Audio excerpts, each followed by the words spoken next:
আশা হারানো যাবে না, নেভার লুজ হোপ। দোয়া ইজ লাইক এ মিজাইল। আমরা মিজাইল হামলা করলে মিজাইল যেমনি লক্ষ্যবস্তু যে ভেদ করে, দোয়ার মতো দোয়া করলেও কিন্তু আপনার দোয়া আল্লাহর আরশে যেয়ে পৌঁছে যাবে। সো আমরা যেন বেশি বেশি আল্লাহ তাআলার কাছে দোয়া করি। নাথিং ইজ ইম্পসিবল টু আল্লাহ।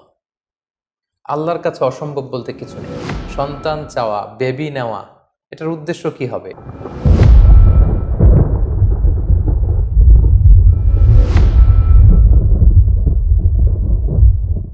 আসসালামু আলাইকুম ওয়া রাহমাতুল্লাহি ওয়া বারাকাতুহু।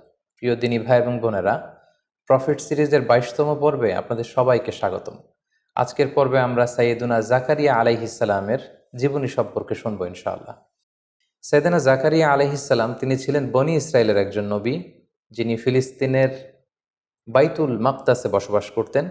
তিনি ইয়াহইয়া আলাইহিস সালামের পিতা ছিলেন এবং মারিয়াম আলাইহিস সালামের খালু ছিলেন, এবং পেশাগত দিক থেকে তিনি ছিলেন কাঠমিস্ত্রি।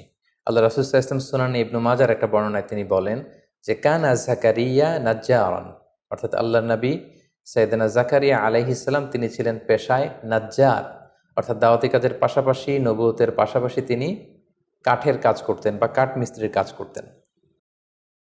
সাইয়েদনা জাকারিয়া আলাইহিস সালাম তিনি সাইয়্যিদাতুনা মারিয়াম আলাইহাস সালামের তত্ত্বাবধায়ক ছিলেন, অর্থাৎ তাকে তিনি লালন পালন করতেন।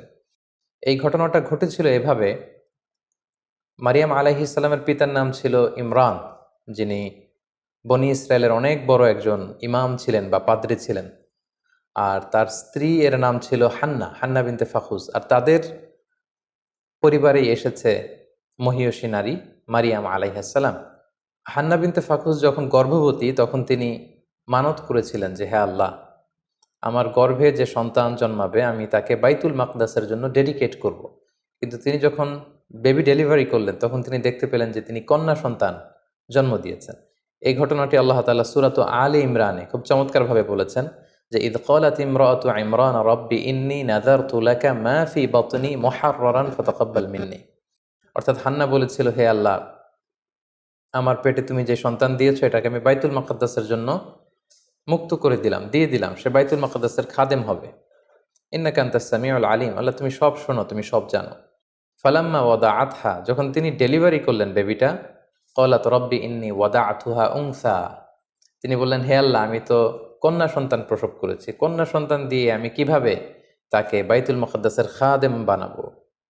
আল্লাহ তাআলা তখন বললেন যে ওয়াল্লাহু আ'লামু বিমা ওয়াদাআত, যে সে কি ডেলিভারি করেছে এটা আল্লাহ তাআলা খুব ভালো করেই জানে। ওয়ালাইসা যাকারু কাল উনসা, অর্থাৎ হে হান্না, তুমি বিচলিত হয়েও না, তুমি এমন মেয়ে জন্ম দিয়েছো অনেক ছেলেরাও তার মতো হতে পারবে না।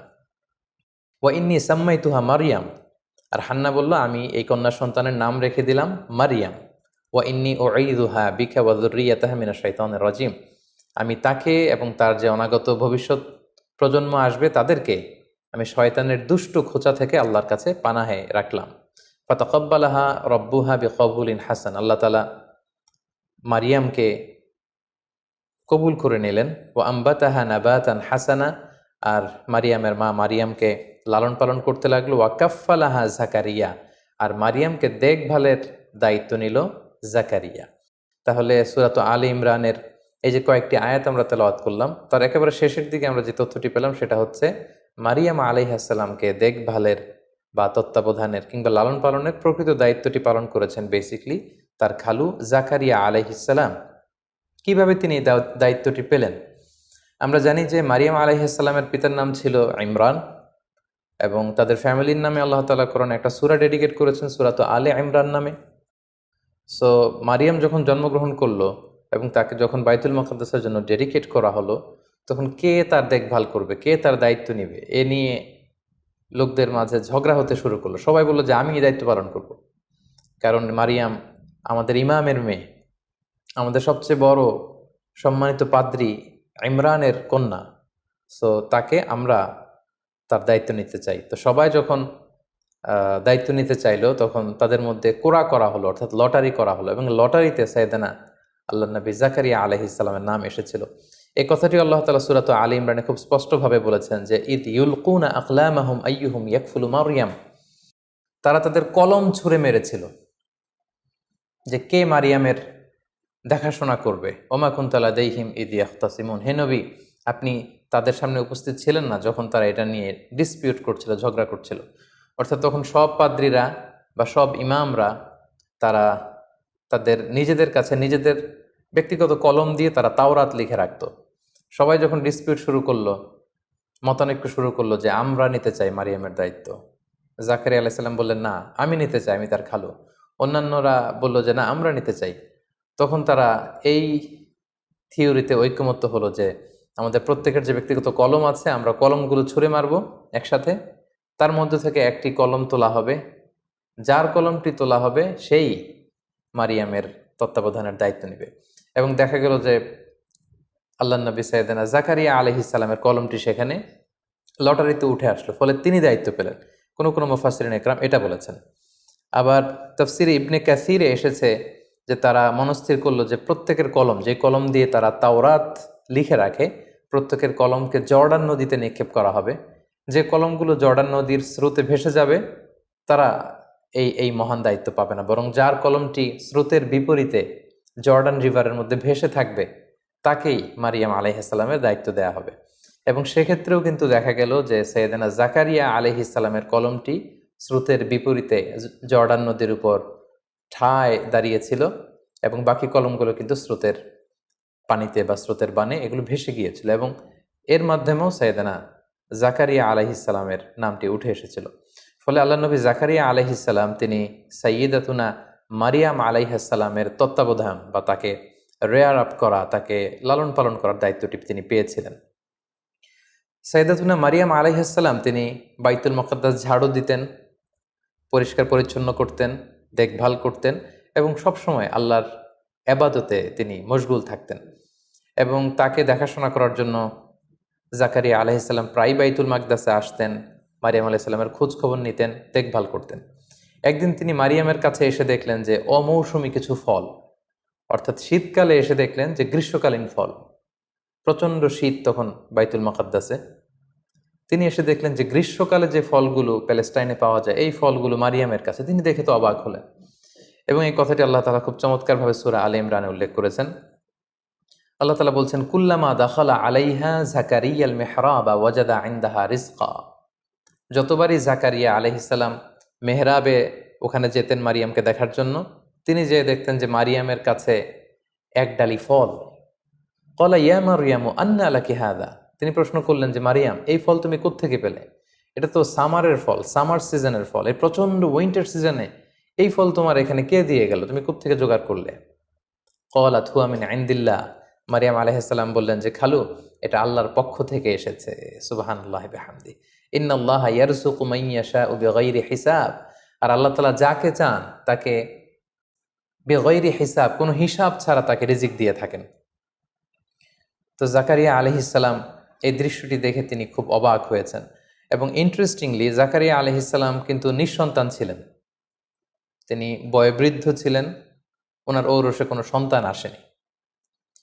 তো ওনার যখন কোনো সন্তান নেই, ঠিক ওই মুহূর্তে উনি যখন দেখতে পেতেন যে মারিয়ামের কাছে অমৌসুমী কিছু ফল, এই মৌসুমে তো এই ফল পাওয়ার কথা না, এই দৃশ্য দেখে ওনার ভগ্ন হৃদয়ে আবার আশার সঞ্চার হলো। তিনি ভাবলেন যে আল্লাহ তাআলা মারিয়ামকে শীতকালে গ্রীষ্মকালীন মৌসুমী ফল খাওয়াতে পারে, সে আল্লাহ তাআলা তো চাইলে আমাকেও এই পুরো বয়সে আমার এই বার্ধক্যের সময় আমাকে তো আল্লাহ তাআলা সন্তান দিতে পারেন।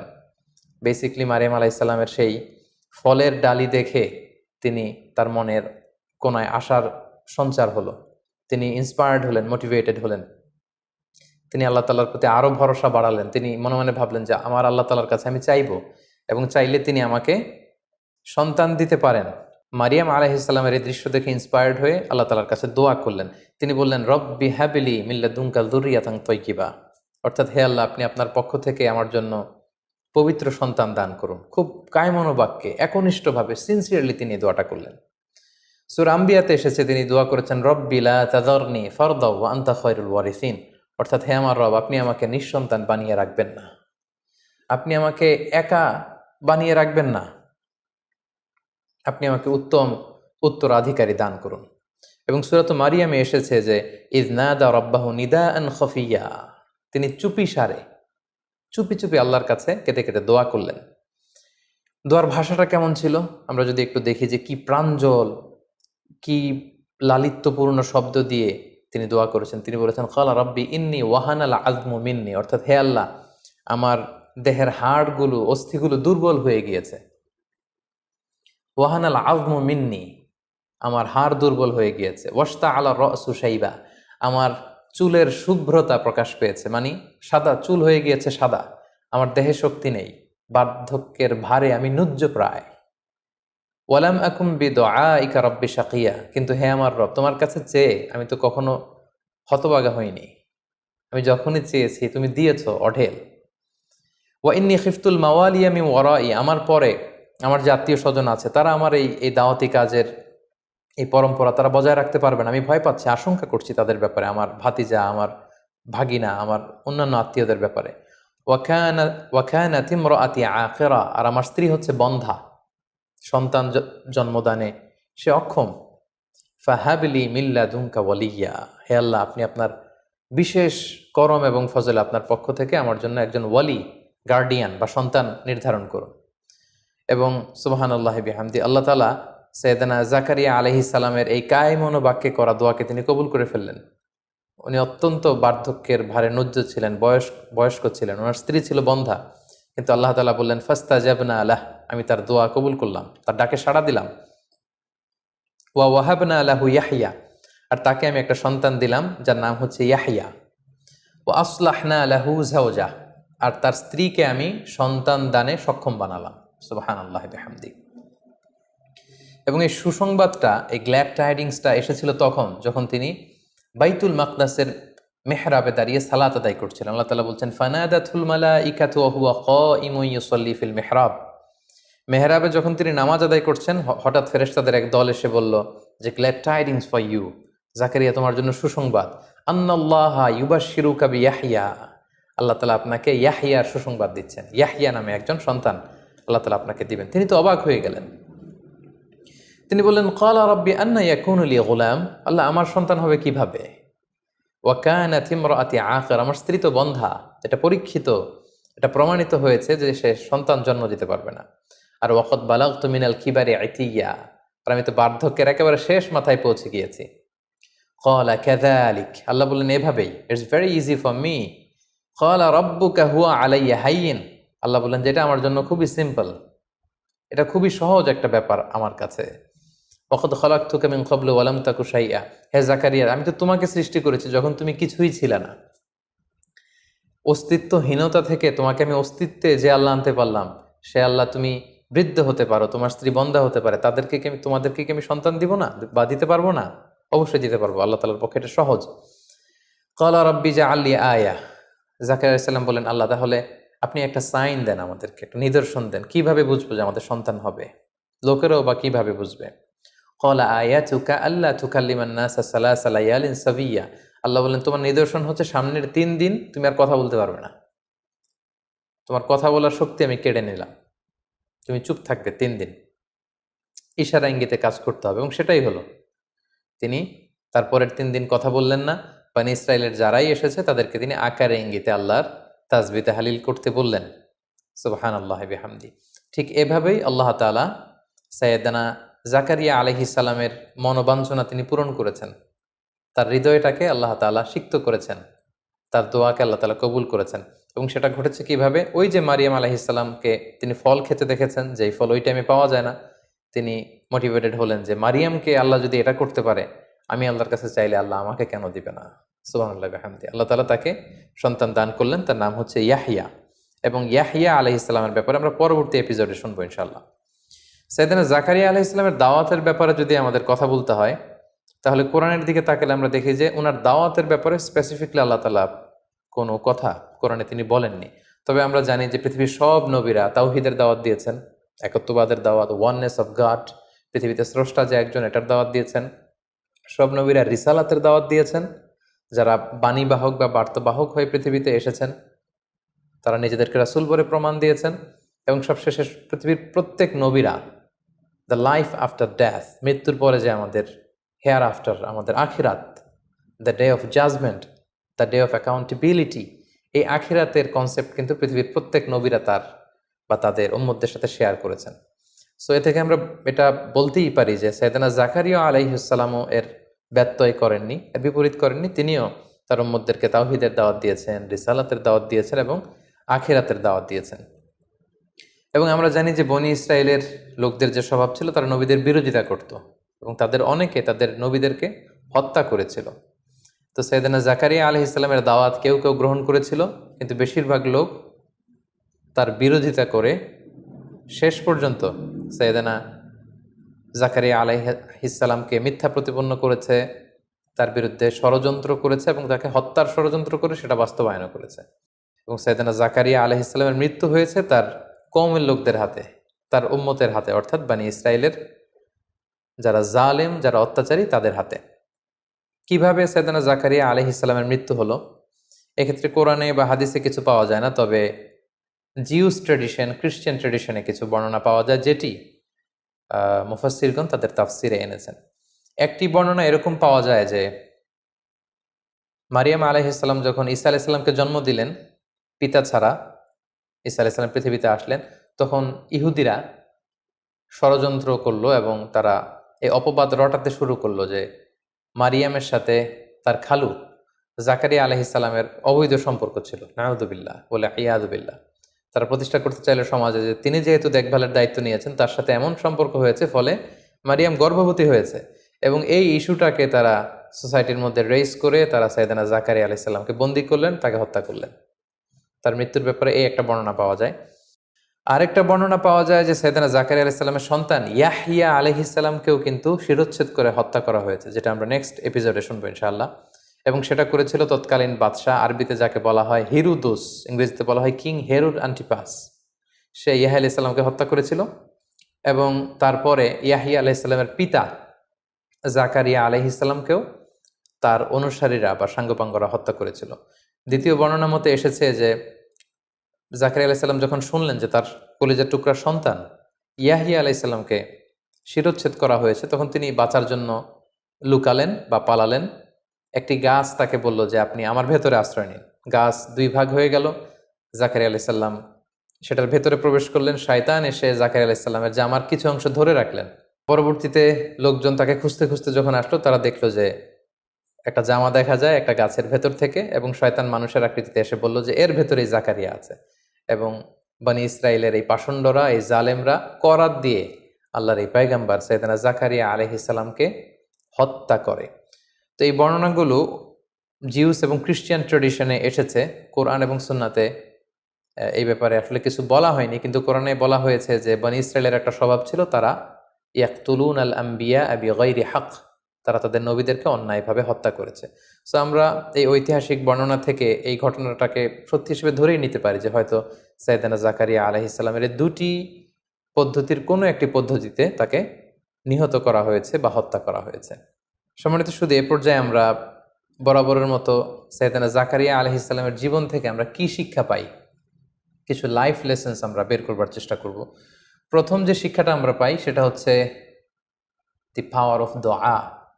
দোয়ার যে ক্ষমতা বা পাওয়ার, সেটা তো আমরা এই ঘটনা থেকে দেখলাম যে কিভাবে বার্ধক্যের একেবারে শেষ সীমানায় যিনি পৌঁছে গিয়েছেন, যার নিজের ভাষ্যমতে তার শরীরে কোনো জোর নেই, শক্তি নেই, যার চুল হয়ে গিয়েছে শুভ্র সাদা, যার স্ত্রী হচ্ছে বন্ধা, যিনি সন্তান জন্মদানে অক্ষম, এমন একজন বয়োবৃদ্ধ কাপলকেও কিন্তু আল্লাহ তাআলা সন্তান দিয়েছিলেন, এবং সেটা ছিল একনিষ্ঠ দোয়ার ফসল।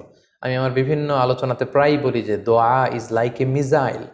আমরা মিজাইল হামলা করলে মিজাইল যেমনি লক্ষ্যবস্তু যে ভেদ করে, দোয়ার মতো দোয়া করলেও কিন্তু আপনার দোয়া আল্লাহর আরশে যেয়ে পৌঁছে যাবে। এজন্য আমরা যেন দোয়া করার সময় আমাদের হৃদয় নিংড়ানো মনের সবটুকুন আবেগ, উচ্ছ্বাস, ভালোবাসাকে উজাড় করে যেন আমরা দোয়া করি। যেমনটা আমরা দেখেছি তিনি দোয়া করেছেন যে রব্বি হাবলি যুররিয়াতান তাইয়্যিবা, রব্বি লা তাযারনি ফারদা ওয়া আনতা খায়রুল ওয়ারিসিন। হে আল্লাহ, আপনি আমাকে নেককার সন্তান দেন। হে আল্লাহ, আপনি আমাকে একা বানিয়ে রাখবেন না। হে আল্লাহ, আপনি আমাকে নিঃসন্তান বানাবেন না। তার একনিষ্ঠ দোয়ার কারণে কিন্তু আল্লাহ তাআলা এই বার্ধক্যে তাদেরকে সন্তান দান করেছেন। সো আমরা যেন বেশি বেশি আল্লাহ তাআলার কাছে দোয়া করি। এটা হচ্ছে আমাদের প্রথম শিক্ষা। 2 নম্বর যে শিক্ষাটা আমরা পেলাম সেটা হচ্ছে আল্লাহ তাআলার কাছে যখন আমরা দোয়া করব, তখন আমরা আমাদের নিজেদেরকে যত ছোট করে, যত খাটো করে, যত তুচ্ছ করে আল্লাহ তাআলার কাছে পেশ করতে পারি, তত ভালো। ঠিক ততই দোয়া কবুল হওয়ার পসিবিলিটি আরো হাই হবে, আরো বেশি হবে। নিজের সকল দুর্বলতাকে আল্লাহর সামনে প্রকাশ করা, নিজেকে ছোট করা। আমরা যদি দেখি যে সাইয়েদনা জাকারিয়া আলাইহিস সালাম এটাই বলেছেন যে আল্লাহ, আমার হাড়ের ভেতরে অস্থি নেই, মজ্জা নেই, আমার চুল হয়ে গিয়েছে সাদা, আমার স্ত্রী হয়েছে বন্ধা। আল্লাহ, আমাদের তো কোনো ক্ষমতা নেই, আমাদের সন্তান হওয়ার কোনো পসিবিলিটিই নেই স্বাভাবিক পদ্ধতিতে। কেবলমাত্র তুমি যদি বিশেষ রহমতে, বিশেষ কর্ম এবং ফজলে আমাদেরকে সন্তান দাও, তবেই আমরা সন্তান পেতে পারি। তার মানে নিজেকে দোয়াতে ছোট করতে হয়, এবং হাদিসে এসেছে যে দোয়াতে কাঁদতে হয়, নিজেকে ছোট করতে হয়, এবং অনুতপ্ত বান্দার চোখের পানির ফোঁটা আল্লাহর কাছে খুব প্রিয়। আমরা যদি রাসূলুল্লাহ সাল্লাল্লাহু আলাইহি সাল্লামের জীবনের দিকে তাকাই, সেক্ষেত্রেও দেখব তিনি দোয়াতে নিজেকে ছোট করতেন। তিনি বলতেন, আল্লাহুম্মা ইন্নী আবদুক, হে আল্লাহ, আমি আপনার গোলাম। ওয়াবনু আবদিক, গোলামের ঘরের গোলাম, মানে আমার পিতা আব্দুল্লাহ তিনিও আপনার গোলাম, আমিও গোলাম, আমার বাবাও গোলাম।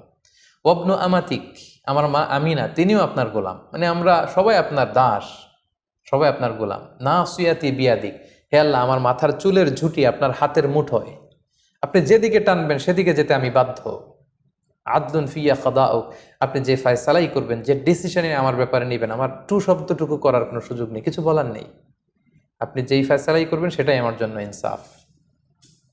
তো এভাবে নবীরা দোয়াতে নিজেদেরকে বিলিয়ে দিতেন, নিজেদেরকে ছোট করে, তুচ্ছ করে, নিজেদের দুর্বলতাকে রবের সামনে প্রকাশ করে তারা দোয়া করতেন, আর সে দোয়া আল্লাহ তাআলা কবুল করে নিতেন। তো আমরা যেন দোয়ার ক্ষেত্রে নিজেদেরকে ছোট করে আল্লাহ তাআলার কাছে কায়মনোবাক্যে পেশ করি, এই শিক্ষাটা আমরা পেলাম। 3 নম্বরে আমরা যেটা শিক্ষা পেলাম যে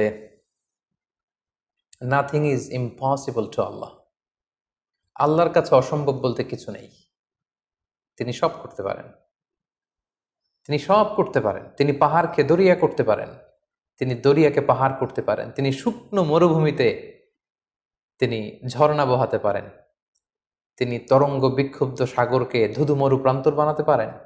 কুন ফাইয়া কুন, তিনি শুধু বলেন বি, ইট ওয়াজ, এটা হয়ে যায়। তিনি কুন বললে সেটা হয়ে যায়। সো আল্লাহ তাআলার কাছে অসম্ভব বলতে কিছু নেই, এটা আমরা জানলাম সাইয়েদনা জাকারিয়া আলাইহিস সালামের জীবনী থেকে। 4 নম্বরে আমরা যেটা শিখলাম বা জানলাম সেটা হচ্ছে আশা হারানো যাবে না, নেভার লুজ হোপ, আশাহত হবেন না। আমরা প্রায় দেখি যে অনেক নবদম্পতি বা দম্পতি, তাদের অনেক বছর বিয়ে হয়েছে, 5 বছর, 10 বছর, 15 বছর, এদের সন্তান হয় না। তারা অনেকে আমাদের কাছে এসে তাদের মনের দুঃখ কষ্টের কথা শেয়ার করে এবং তারা হতাশ। আমরা সে সমস্ত দম্পতি ভাই বোনদেরকে বলবো যে আপনারা হতাশ হবেন না। আপনারা যদি জাকারিয়া আলাইহিস সালামের জীবনের দিকে খেয়াল করেন, যে দেখবেন যে তাদের এই বার্ধক্যের সময় যে আল্লাহ তাআলা সন্তান দিয়েছেন, আপনাকেও আল্লাহ দিতে পারেন। আপনাকে চাইতে হবে, আপনি চান আল্লাহর কাছে, চাওয়ার মতো চাইলে আল্লাহ তাআলা শুনবেন। সো যে সমস্ত দম্পতির সন্তান হয় না, তাদের জন্য আমাদের পরামর্শ হচ্ছে যে আপনারা চেষ্টা করুন, আপনারা দোয়া অব্যাহত রাখুন, আপনারা প্রপার ট্রিটমেন্ট নিন। আল্লাহ তাআলা চাইলে আপনাদের মনের আশা পূরণ করতে পারেন। সর্বশেষ যে শিক্ষাটি আমরা সাইয়েদনা জাকারিয়া আলাইহিস সালামের জীবনী থেকে পাই, সেটা হচ্ছে যে আল্লাহ তাআলার কাছে যে আমরা সন্তান চাই, আমরা দম্পতিরা যে সন্তান চাই, মা বাবারা সন্তান চাওয়া, বেবি নেওয়া, এটার উদ্দেশ্য কি হবে, এটাও কিন্তু আমরা সাইয়েদনা জাকারিয়া আলাইহিস সালামের জীবনী থেকে পেয়েছি। কারণ উনি আল্লাহকে বলেছেন যে আল্লাহ, ইন্নী খিফতুল মাওয়ালিয়া মিন ওয়ারাই, অর্থাৎ হে আল্লাহ, তুমি আমাকে বনী ইসরাইলের নবী বানিয়েছো, আমি তোমার কথা মানুষকে পৌঁছে দিই, আমি বাণীবাহকের কাজ করি, আমি দাওয়াত ইসলামের কাজ করি, কিন্তু আমার পরে এই দাওয়াতকে কন্টিনিউ করবে, জারি রাখবে এমন কাউকে আমার বংশের মধ্যে আমি দেখতে পাচ্ছি না। আল্লাহ, তুমি এমন এক সন্তান দাও, আমার যে নেককার সন্তান, যে আমার এই দাওয়াতের ধারাবাহিকতা যে অব্যাহত রাখবে। তাহলে দেখেন, নবীদের আমরা সন্তান চাই কি কারণে সন্তান চাই? যে শেষ বয়সে সে আমার শেষ সম্বল হবে, আমার আখেরে লাঠি হবে, আমাকে সাপোর্ট করবে, আমাদের দেখভাল করবে, নানা কারণে আমরা আল্লাহর কাছে সন্তান চাই। কিন্তু নবীদের মাইন্ডসেট কিন্তু আমাদের থেকে আলাদা। তিনি বলেছেন, ওয়া ইন্নী খিফতুল মাওয়ালিয়া মিন ওয়ারাই, আল্লাহ, আমার পরে তো এই দ্বীন ইসলাম মিটে যাবে যদি নিউ জেনারেশনকে দাওয়াত দেওয়ার মতো কেউ না থাকে। আমার ভাই ভাতিজা, আমার ভাগিনা, এদের মধ্যে কাউকে তো আমি দেখি না যারা আমার এই দাওয়াতি মেসেজকে কন্টিনিউ করবে। সো আল্লাহ, আমাকে একজন নেককার আল্লাহওয়ালা সন্তান আপনি দান করুন, যে আমার এই দাওয়াতকে অব্যাহত রাখবে। সো আমরা সন্তান সন্ততি চাইবো এজন্য তারা সত্যের পথে থাকবে, তারা কল্যাণের বাণী প্রচার করবে, এবং তারা আমাদের ভালো কাজগুলো যেখানে আমরা শেষ করেছি সেখান থেকে শুরু করে এর ধারাবাহিকতা বজায় রাখবে। আল্লাহ তাআলা আমাদের সবাইকে কথাগুলো বুঝার এবং আমল করার তৌফিক দান করুক। হাযা মা ইনদি ওয়াল ইলমু ইনদাল্লাহ আলাইহি তাওয়াক্কালতু ওয়া ইলাইহি উনীব। ওয়াসসালামু আলাইকুম ওয়া রাহমাতুল্লাহি ওয়া বারাকাতুহু।